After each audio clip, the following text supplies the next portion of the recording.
Way là, ciao a tutti e benvenuti in questo nuovo video.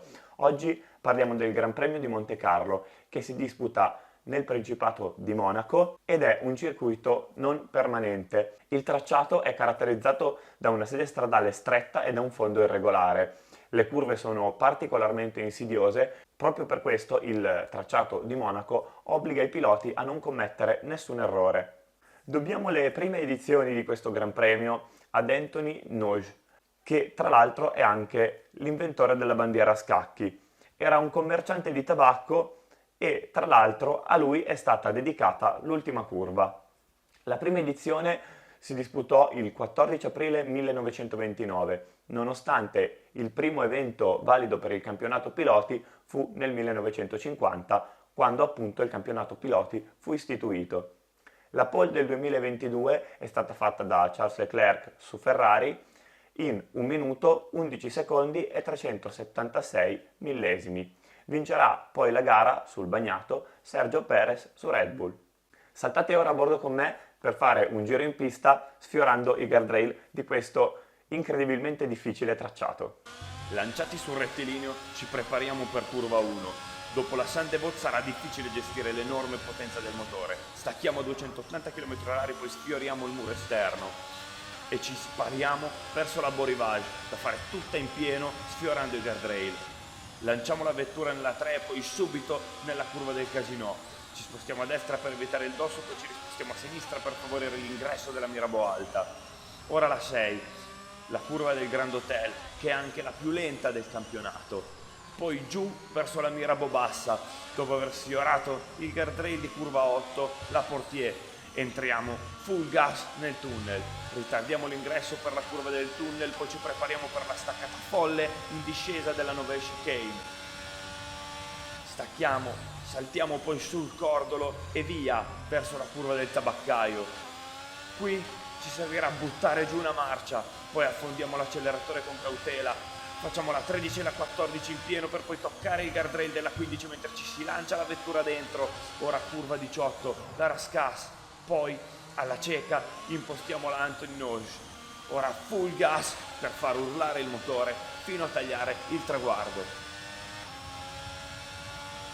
Parliamo ora del layout e della storia insieme. Questo è un Gran Premio speciale, quindi facciamo le cose in modo speciale. Il tracciato ha subito diverse modifiche dalla sua prima edizione del 1929. Le modifiche sono state quasi sempre connesse alla viabilità delle strade del Principato. Si è spesso parlato di cambi totali di layout che non sono però mai avvenuti. Dal 1955 al 1963 la partenza e l'arrivo furono spostate dopo la curva del Tabaccaio. All'epoca non esisteva né la zona delle piscine né la Rascasse. Dopo la curva del Tabaccaio, curva 12, c'era un rettilineo fino ad un tornante chiamato gasometro. Dal 1963 il rettilineo che precede curva 1, la Sandebot, tornerà ad essere la partenza. Nel 1973 il tunnel viene allungato per la costruzione dell'hotel Fairmont. Vennero anche aggiunti il tratto delle piscine e la curva attorno al ristorante La Rascasse, dove fu inserito uno scivolo per il collegamento dei nuovi box. I box infatti erano in dislivello rispetto alla nuova ultima curva che fu dedicata, come abbiamo detto prima, ad Anthony Noge. Nel 1986 la chicane del porto viene modificata grazie all'ampliamento della sede stradale. Il tratto con la conformazione odierna viene rinominato Nouvelle Chicane.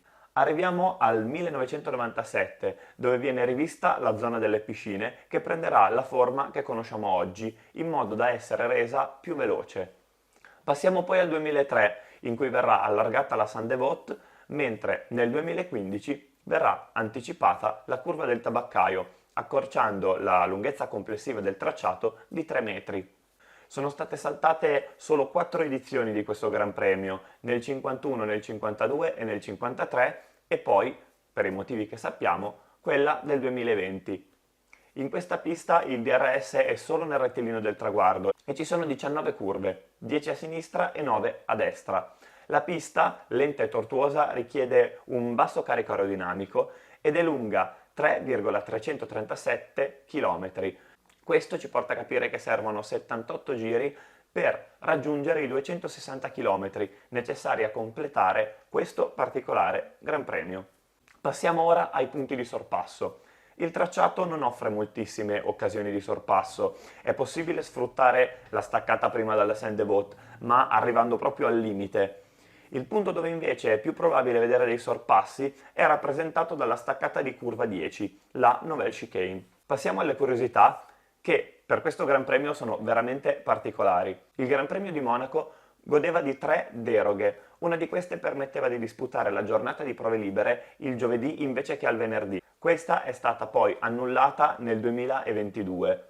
Le altre 2 sono ancora valide e prevedono la prima una distanza inferiore da percorrere per completare il Gran Premio, 260 km invece dei 305 soliti, e la seconda riguarda la cerimonia di premiazione, che non avviene secondo il normale protocollo di Formula 1, ma secondo quello dell'Automobile Club de Monaco. Fino al 1980 prevedeva anche che solo il vincitore ricevesse un premio, mentre tutt'oggi l'inno del vincitore viene suonato prima della premiazione e fino al 2016 si è usata la scalinata di Palco Grimaldi, una famiglia ricca del Principato che tra l'altro presenzia alla premiazione sul podio e generalmente premia i piloti. Dal 2017 sulla stessa scalinata verrà utilizzato un vero e proprio podio che permetterà ai piloti comunque di poter scendere e festeggiare direttamente sul tracciato. Arriviamo alla seconda curiosità. Tra una sessione e l'altra il tracciato viene riaperto alla circolazione pubblica, quindi se siete lì potreste riuscire a fare un giro sul tracciato allestito per il Gran Premio, cosa che secondo me è veramente fantastica. Terza curiosità, le 2 scuderie più longeve e tra le più vincenti della Formula 1 hanno visto la luce proprio qui a Monaco. Stiamo parlando di Ferrari nel 1950 e di McLaren nel 1966. Entrambe appunto debuttarono qui. L'ultima curva è cieca, per questo all'interno viene posto un cono che spunta dal guardrail per poter far prendere un punto di riferimento ai piloti in modo che possano capire la linea ideale con cui affrontarla. Nella curva del Casino è presente un dosso da evitare per non creare danni al fondo e disequilibrare anche la vettura. Un'altra curiosità interessante è che tutti i tombini del tracciato vengono saldati in occasione delle gare e poi dissaldati tutte le volte alla fine delle competizioni. L'angolo di sterzo delle monoposto viene aumentato solo per questa gara per permettere alle vetture di affrontare il tornantino. Normalmente farebbero più fatica a riuscire a far girare la vettura in una curva con un raggio così stretto. Ora un po' di curiosità storiche. Il Gran Premio del 1996 è stato quello con più ritiri a causa della pioggia. Pensate che solo 4 monoposto riusciranno ad arrivare al traguardo alla fine del Gran Premio. Peraltro raggiungendo il tempo limite, quindi non completando comunque tutti i giri necessari.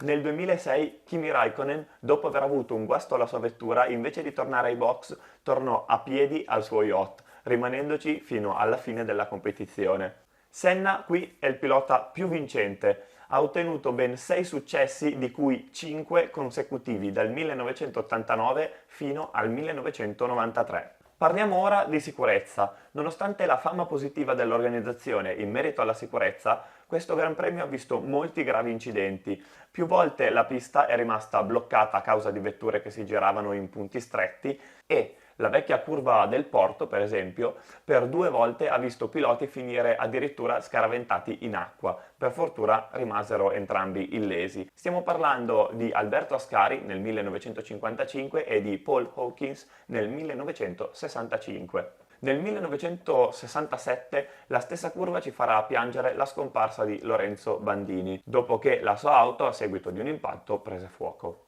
Anche dopo essere rivista, la curva ha comunque visto brutti impatti, però in realtà in questo tracciato più o meno ogni curva ha visto diversi incidenti. Il tracciato è molto stretto e ogni curva è veramente tecnica, quindi il minimo errore può portare a un impatto e può costare caro. Pensate che Maldonado, che qui ha corso dal 2011 al 2015, ha avuto ben 4 incidenti in 4 punti diversi, uno per ogni anno in Formula 1. Siamo giunti alla conclusione. Molti ritengono che questa pista sia superata e poco spettacolare a causa dei pochi sorpassi e del fatto che chi parte davanti quasi sempre vince la gara. Altri, come me, ritengono che sia una parte storica troppo importante della Formula 1, di cui secondo me non si potrebbe fare a meno. Volevo chiedervi cosa ne pensate, quindi un vostro parere a riguardo, e volevo anche aggiungere che per quanto sia effettivamente vero che il tracciato non fornisce grandi possibilità di sorpasso,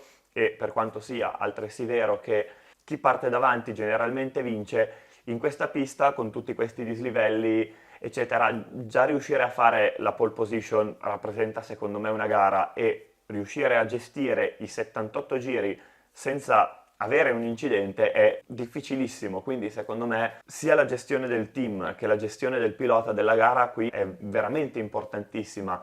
Seppur non si vedano tantissimi sorpassi, tutto questo rende questo Gran Premio comunque spettacolare e comunque importante, cosa ben diversa da altri tracciati cittadini dove questo aspetto in realtà non esiste, sono spesso circuiti piatti con tutte curve a 90 gradi che non forniscono chissà che grande spettacolo alla fine.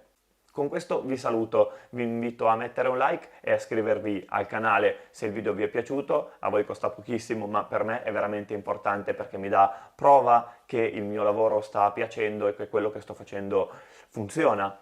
Vi ringrazio per avermi seguito fino a qui, ci vediamo al prossimo video. Ciao a tutti!